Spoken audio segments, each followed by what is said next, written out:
Welcome to this week's episode of Monday Biz Motivation with the Culver City Chamber. I'm Candance Simmons, board member and owner of All That and More Boutique. I have the pleasure of hosting these segments with Rafia Cooper, who's also an ambassador for the Chamber and business owner. She owns Rafia Jewelry. We have had the pleasure of hosting these segments for some time. I think we started in August of last year, and what we love doing is meeting the business owners who service our Culver City community. They provide a product, a service, and we have this platform which allows you to get to know the business owner, get to know more about the business, and find your way over to our amazing businesses. So, with that, I want to hand it over to Rafia, who's going to introduce this week's guest. Thank you, Candance. Welcome. And happy International Women's Day to both of you before we get Yay! started. Yes. So I do want to remind all of our viewers to put their questions into the comments and we will read them out loud. And thank you for sharing. So many of you have been sharing our videos here, so we appreciate that. And as Candance stated, we do this every week on Monday, and we have a new guest. So I'm so excited to welcome this guest because I've actually been driving past her location and have been secretly clapping her as I've been going past because I'm seeing a lot of activity. And I'm so happy for you that that's working. So without further delay, this is Jennifer Caspar from Village Well Books on the corner of Duquesne and Culver. Welcome, Jennifer. Thank you, Rafia. How are you today? And I'm great. Yeah, it's a beautiful Monday. Mondays are pretty quiet in the shop, so I can get caught up after the weekend, clean up the shop, and talk to the customers who come in the most peaceful way. So, Wonderful. So I'm well. Yeah. So tell us how long you've been open, and tell us what motivated you to open this bookstore. In the middle of the pandemic. Well, that was not my plan. That's just what happened. Right. We've been open for 2 months. We opened on New Year's Eve, and our web store was launched back in May. So our business has been up and running since May. We were slowly growing it last year, and then boom, New Year's we got our doors open, and it's been growing a lot more since then. And so what motivated me, I'm in my 50s. I have worked in the community development field for most of my career. So I worked for organizations that provided financing and real estate development services to the affordable housing field, mostly building housing for people moving out of homelessness, permanent supportive housing. And about 10 years ago, so I've always had community in that's been pushing me in my career. I've always wanted to work in something, do work that led towards people being able to connect with each other. And I studied urban planning in graduate school, and that led me to affordable housing. And I found a good work that I could do while I was raising my kids. And but it was always like an office job with a computer and a desk and a phone and spreadsheet and a Word document that I'm writing up to get someone to agree with so that we can move whatever it is we're working on forward. And I like the work, but I always had a desire to do something that was more at the ground level and actually build a community environment. And all my friends and family know I've been talking about having a coffee shop for years, and it's like, oh, she's just dreaming. My kids would say that's just Jen's idea of the day. She talks. She's always got a new idea. But I held on to it, and 10 years ago my husband died, and that was a terrible event in my family's life. My 2 daughters were 10 and 13 at the time, but I had life insurance come to me at that point. So I was able to leave my full-time work, go into consulting and part-time work and some philanthropic and volunteer work while my kids finished growing up. And I really just so much just happened to me in my 40s because of all of that, all of the grief work that my kids and I had to do, and the opportunity I had to not be working full time, and then a little, and then some extra cash to spend on making sure they were okay, but also to, invest in the things I care about. So I really started thinking, well, this is going to happen someday. This dream I have about having like a place where people can get together and talk about things that are interesting to them. I've always loved books and bookstores, but for some reason, for years, I thought that was, that wasn't really part of my vision, because I thought it would be too hard and that I wouldn't be qualified to do that. But a couple of years ago, I used to listen to a podcast of, run by a bookstore owner in Connecticut. And I had listened to her enough that one day I woke up and I thought, I can do what she does. That doesn't sound like it's something I can't learn. So I went out and I found the American Booksellers Association and their local affiliate, the California Independent Booksellers Association, and started signing up for their trainings and their conferences, and adding that to the things I was learning. So when my younger daughter left for college 2 years ago, I said, all right, I can do this. And I had a business plan put together and started looking for real estate. And I finally found my space in November of 2019. So just months before the pandemic. So I wasn't planning to, when I went into this, when I signed the lease, I wasn't saying, can I really do this when the bottom's falling out of the economy and who knows what's going to happen? It was more like, Right. I had signed the lease, I had started down the road with architects, and then, the world shuts down. But it's like on the airplane when they say, we've got a 30-minute delay, because they know that's what you can tolerate without losing your stuff. So, so I just kept going, the world's going to be shut down. We're going to be quarantined for 6 weeks, for 3 months, for 4 months, whatever. And I just kept getting in deeper with, I got my plans and finally got them approved by the city. And then we finally opened. So that's my long story of my motivation for opening this business. And it's just, what a journey. What a journey you have Yes. taken to get there. That's awesome. Thank so now you. tell us, when we go into your store, what can we find? What's the experience that we're going to have? So the mission of the place is to be warm, welcoming, friendly place where people will want to spend their time in between work and home, and that they will feel, that they'll be surrounded by things that interest and inspire them, and also that support them, that, that we're a place that's friendly and kind and comfortable. So you'll find when you come in, on one side of the space, it's all the bookstores. So you'll find all kinds of books in all kinds of genres to interest you. We've got, the hardcover bestsellers up front, both fiction and nonfiction. And then as you move back through the store, you see our other nonfiction categories, what you call backlists. So the books that aren't new, a lot of them are in paperback. We've got a big health section, which includes psychology and self-help and spirituality and relationship communication and pregnancy and raising children. And then we have a history and nonfiction section, and we've got a little section on identity and a shelf on philosophy, current affairs, business, and then the center of the store is a large fixture. The store is divided in two by this large bookshelf fixture that has like the categories of books that come in larger format, like cookbooks, gardening books, Nice. some travel books are in there. So, we have, regular size books in there too, but all those categories. And then we have our kids section in the back. So we've got board books and picture books and early readers and all kinds of nonfiction books for young kids and middle grade, and then young adult books. And then on the other side is our cafe. So we have a big like community table in the center of the space, which is all clamped together like a community table right now. But when we open, I think when we're on regular business days, we'll be separating it out into some smaller tables, and there'll be small, 2 top tables for people to sit at, as well as the community table. And we've got a couple of easy chairs in there, like upholstered armchairs that people can sit in and read. And so, the idea, is to find like a comfy space. And there's a lot of color. All our furniture is upholstered orange, yellow, red, and then the highlight.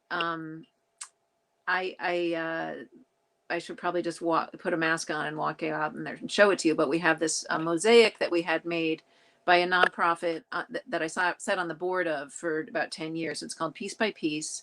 And they're a mosaic organization that teaches mosaic and provides studio space to artists in Skid Row and South LA.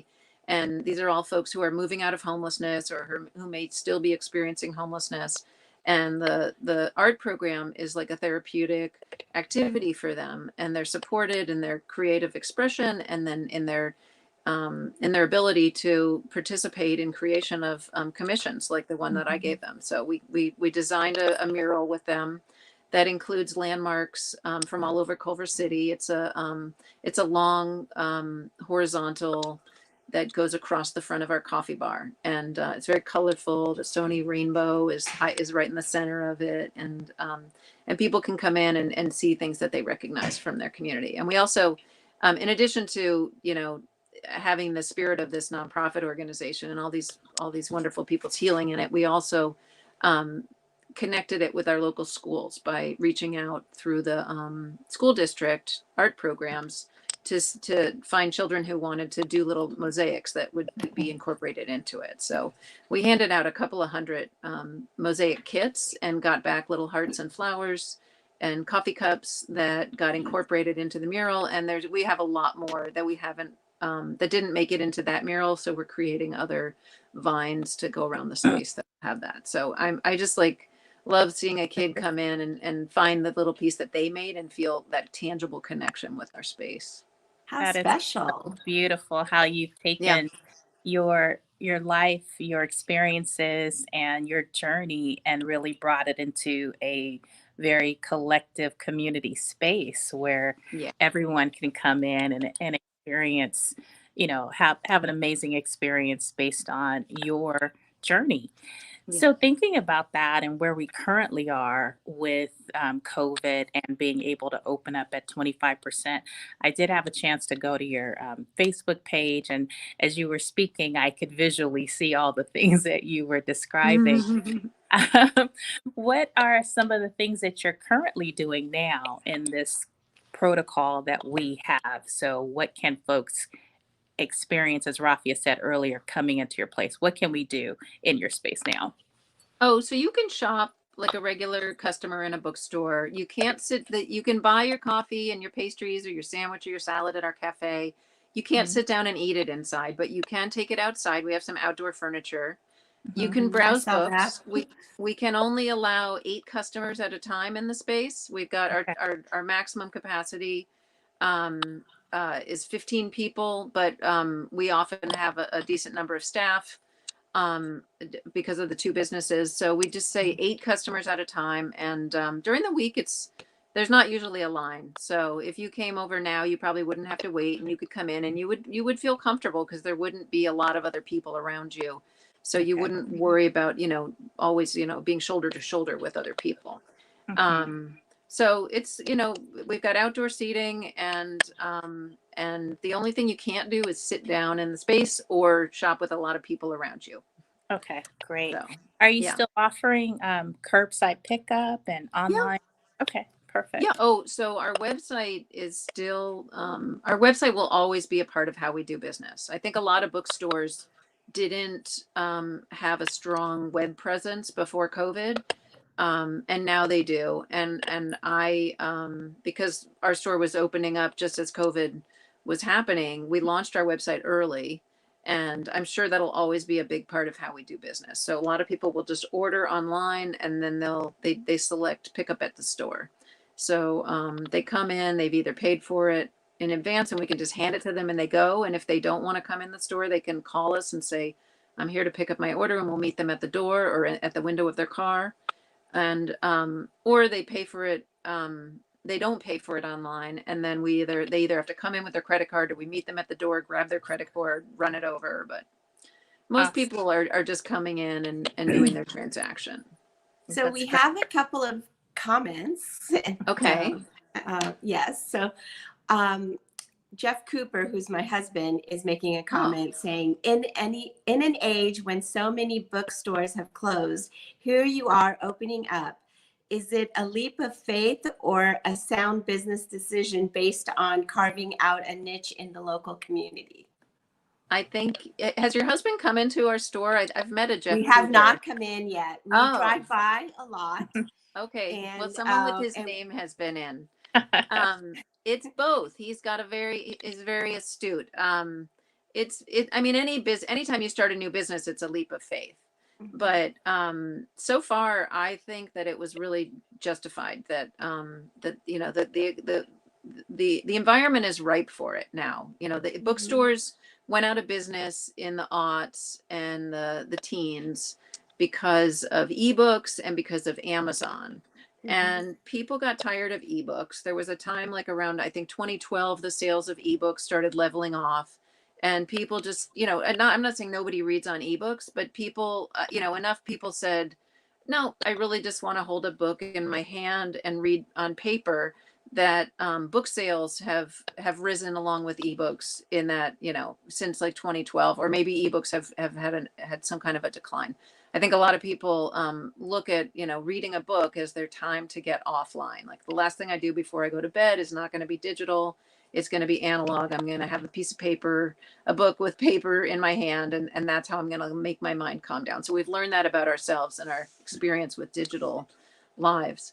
So there's that, and then there's just also all bookstores weren't the only ones to go out of business in the last 20 years. A lot of local retail stores have had difficulty surviving, and I think a lot of people are craving an ability to get together in person and connect with people. So I think that I don't know if you've experienced that in your shop too, Candance, that people they like the connection with you, and they like to come in and touch things and feel them. And I think people like the convenience of buying online, but they also are craving an in-person experience. And if you give them something that's pleasant to them, that inspires them, and it's something that they like interacting with, that they're going to come and do it in person. And then my insurance policy is that I have the two businesses in one. I've got the cafe and the bookstore. So some people will come in for something to eat or drink, and then maybe buy some merchandise, and vice versa. Some people will come in for the other stuff, to buy a book, and then get something to food and something to eat. And I know that when COVID's over, that our cafe is going to be busy and successful, because it's comfortable, it's beautiful, it's bright, it's like it's eye-catching, it's attractive. It's just going to be a pleasant environment for people to come and set up their laptop or meet their friend for coffee or lunch. Yes, and it's such a beautiful and colorful environment. I know my friends that are homeschooling, that's one of their outings, that they're taking their kids out to bookstores and allowing them to pick out a book. And, that's their one way of getting out, and, allowing their kids to have an experience where it's educational. So definitely. Have you had other things in store, like book signings during this period of time? So we wanted, the one part of the mission of the space is to have a lot of events and activities where people come and get together, and either for stimulating intellectual conversation, or just for human connection, meeting your neighbors, maybe making a new friend, or maybe just being by yourself in an environment where other people are nearby. So we do want to have author events. We've had two so far. One of them was yesterday. Dwayne Richards, who's a parent at El Rincon School, he wrote this beautiful children's book about his father, and his father who immigrated from Africa. And people throughout his life said, "Oh, you won't do well in America. It'll be scary there. People will be racist. People will, you won't. It'll be just a tough place to live." And he took it all in, and his refrain was "Watch me." And that's the name of the book, is Watch Me. So, and it's about how his father persevered through a lot of difficult times and became a doctor, and was, obviously, because it was his son writing the book, had passed on to his son this beautiful lesson. And so we had him do an online event with us yesterday. And the last one before that was in November. So that and we had another local author, a poet named Brian Sonia Wallace, who wrote this lovely book. the poetry for strangers. And so anyway, we're kind of dipping our toe in with local authors. Nice. We're talking about having events with a lot of authors throughout the year, and we want to get to the point where we're like any other local bookstore that's having multiple events a week, events for children, events for adults, but we just with a lot of things, there's been a lot of things to get started, so we're a little slower on that. But our next event, it may not be the next one to happen, but the one that we're planning right now is with Eric Nussbaum, who's another Culver City resident, or he graduated from Culver High. His parents still live here, but he now lives in Washington State, and he wrote this book, Stealing Home, about the development of Chavez Ravine and the destruction of the communities that were there before. So it's just a fascinating book, and one that's so interesting to local people who are interested in local history and real estate history, and of course baseball history. And so his book has been out since last year, but we didn't have a conversation with him last year, so we're doing it and marking the publication of the paperback version of the book. Nice. So with the book signing that you had, was the author virtual and then folks could come to the store to pick it up? That's nice. How It you're was all utilizing virtual. Yeah. People would go on the website and buy the book, and we would either Nice. deliver it to them. That's the other thing I didn't mention, is we do deliveries too. When I was just working out of my house, when we were on just a web store, all the books were delivered by delivery. It was just like me or my kids just like driving around delivering books. And Nice. so we just charge $1 per item for local delivery, and we've kind of stretched the limits of like what local delivery is. So Mhm. I don't want to advertise how far away we've actually driven, but if it's on the way to Palm Springs, then we're probably going to stick it in the mail. But but we've been doing a lot of local deliveries still. That's beautiful. Great. So I have another comment for you. Okay. Gianna Gray says that your avocado toast is the bomb. Gianna is the bomb. She is. She's a great lady. Yeah. She also says there's nothing like holding a book in your hands. And there is, something special about having a book in your hand. It's not the same as holding a digital like iPad or something. Yeah. Definitely. Yeah. So I'm holding an iPad in my hand right now, but it's not the same. No. There's certain books where I want to hear the author. I want to hear the writer speak, but I also want the hard copy as well. So like with Michelle Obama, I wanted to hear her share her story, but I also wanted the physical book as well. Yeah. So we did both. So can I ask you, how did you get to a point where you've collected all these books? Well, I mentioned that I connected with the American Booksellers Association, and they've got so many resources to help you figure out how to open a bookstore. A lot of people who open bookstores have never done it before. So there's a lot of knowledge out there to hold your hand and guide you. So our supplier, Ingram, and this company, Edelweiss, Above the Tree Line, is an analytics company for the book industry.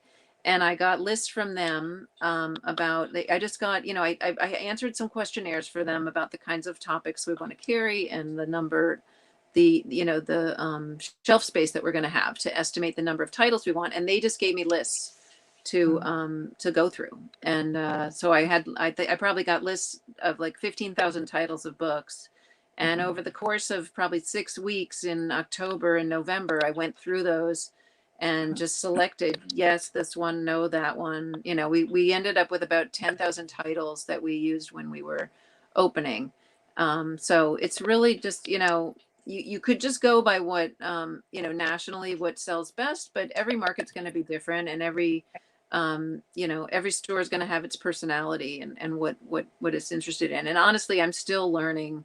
I'm the only book buyer still for the store, and I want to do it myself for probably at least the first year, just to really understand how it works and who we are. And so it's been an ongoing process. When you're buying books from the different companies that you work with, do they allow you to buy them on consignment, or do you have to buy them, outright?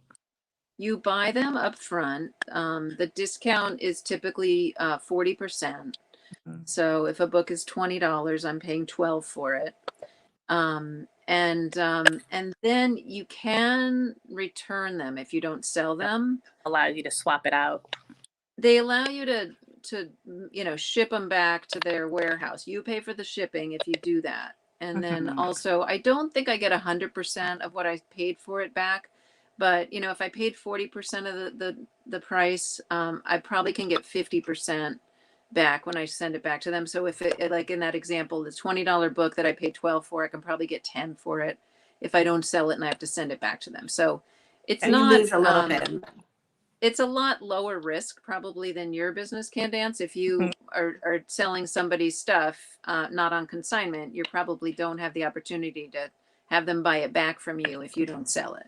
So Yeah, it's rare that they'll allow you to do that, but some of the new designers who are just looking for an opportunity, they will say, let's mhm. put on consignment. But Yeah, generally, on a quarterly basis, we're out shopping and we will own it at some point if we yeah, don't sell it. yeah, yeah. So No, this that's is, I mean, awesome. we're working with high volumes, but luckily that gives us some flexibility.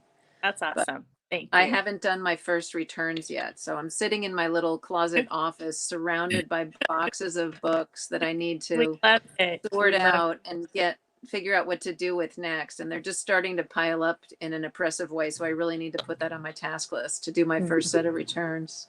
Okay. Mm. Well, great.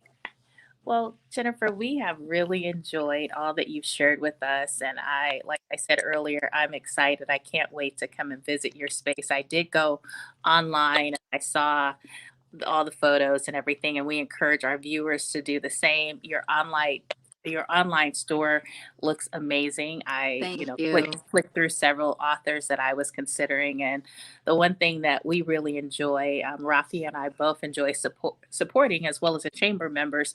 We enjoy supporting and shopping local, and we encourage everyone to do so. So, Me too. Jennifer. Yeah, Jennifer's information is there. Definitely, we all want to go and support because you can go to Amazon, but you now know Jennifer. You don't know anyone that works Yeah. at Amazon. And like she said, her kids are out with her, and you're just providing an amazing service that, during this time and beyond that we all need.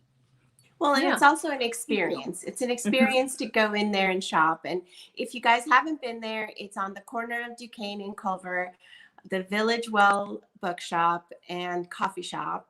So I hear the avocado toast is the bomb. I So have It's to go so and try good. it. You They do, make the Rafia. That's right the up your secret alley, to the Rafia. avocado toast.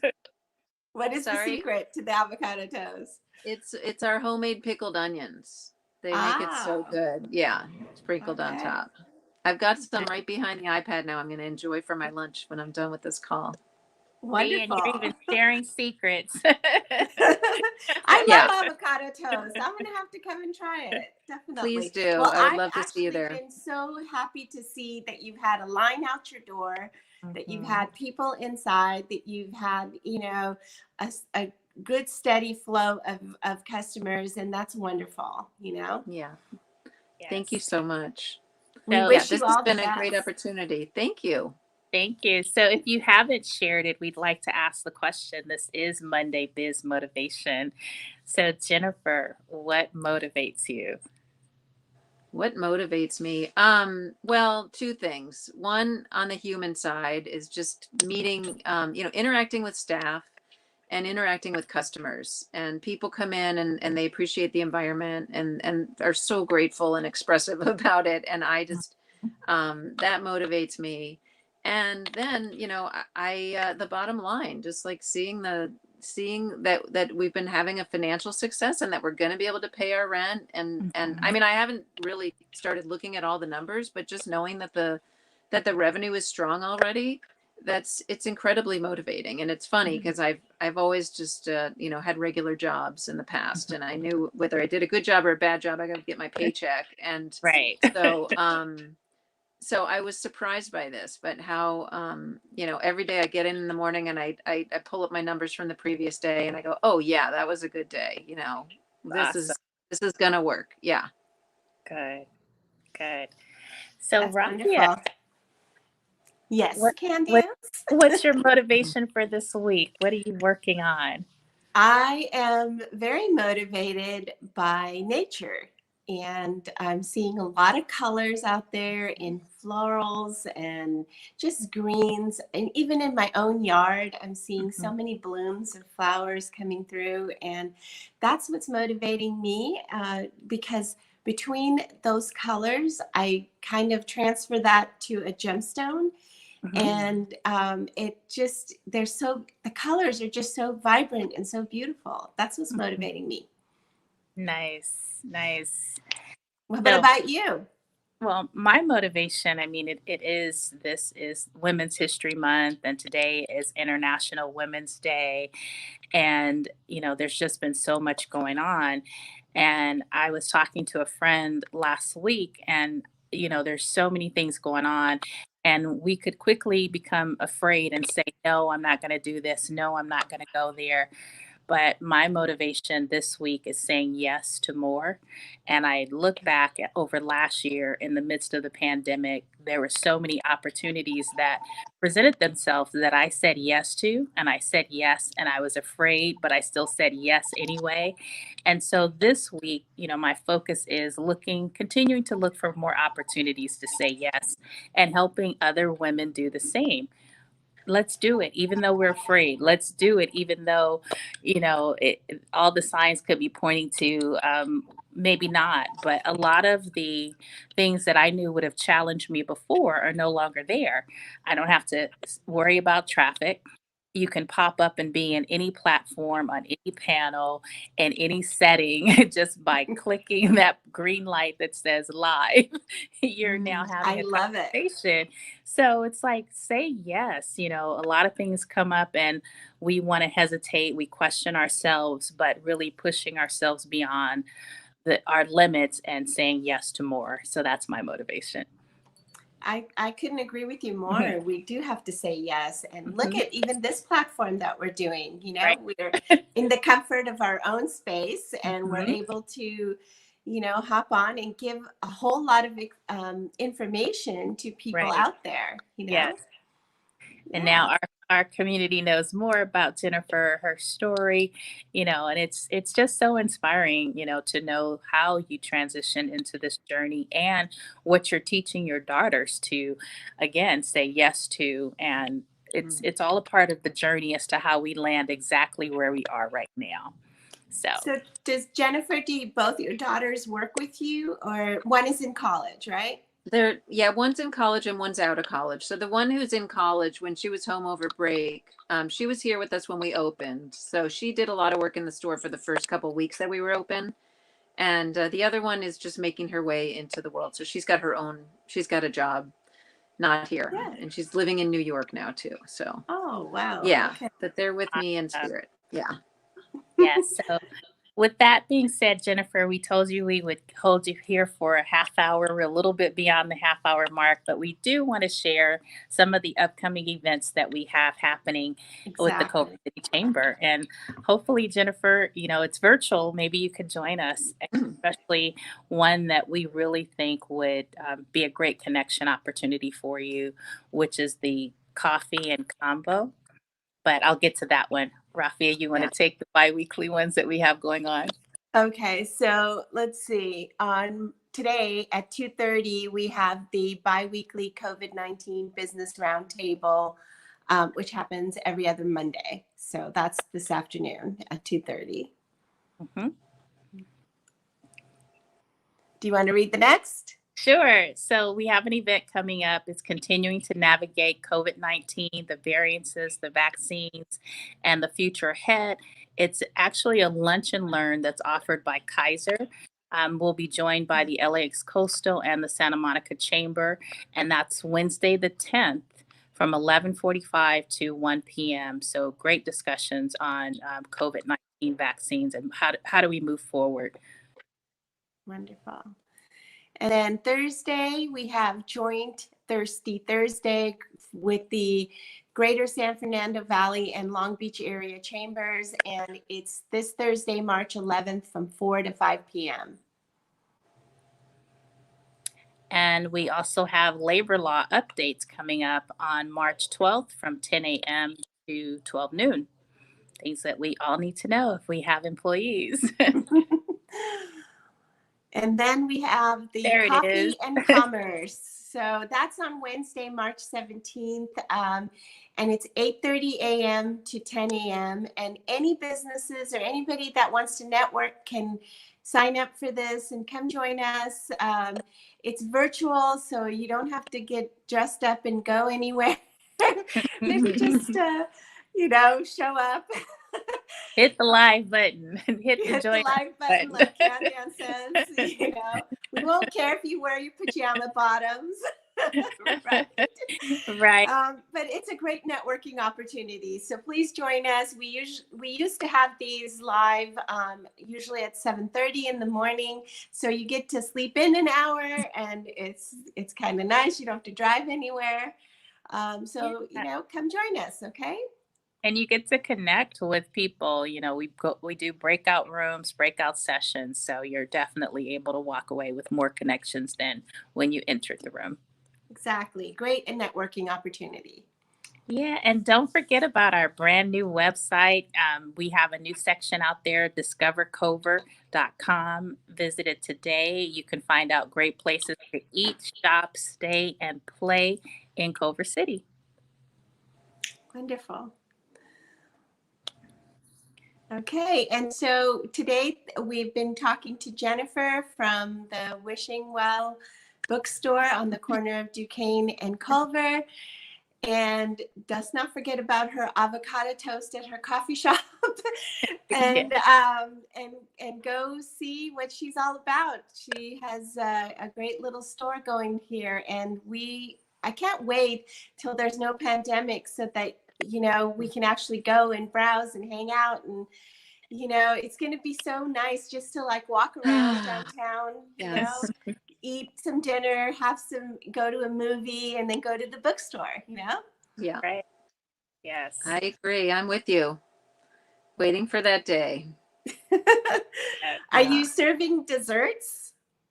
Yeah, we've got pastries. We've got we're trying out some local vendors. We've got pastries from Homeboy Industries downtown, Homeboy Cafe, and Nice. or Homeboy Bakery. And then we're trying out this new local bakery called Drury Lane Bakery. She's got really delicious muffins and cookies, and so that's what we got so far. But we're making our way to like figure it all out. So Yeah, we're definitely something sweet in there.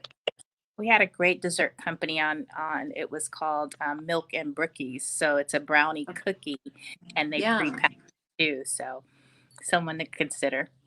Oh, okay. Milk and Brickies. Milk and Brookies. So it's a brownie and cookie. Oh, okay. Brownie It's cookie brookies. formed together. Okay. Yes. I'll look for It's in the shape of a cupcake.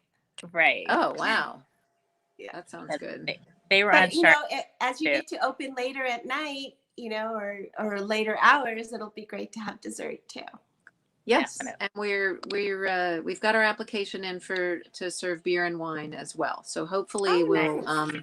get good news about that soon. And when we're going to start extending our hours when daylight savings time starts, so in about a week, or not this Friday, but the next one will be open till 5 on Friday, Saturdays, and Sundays, and hopefully we'll be able to be serving beer and wine soon.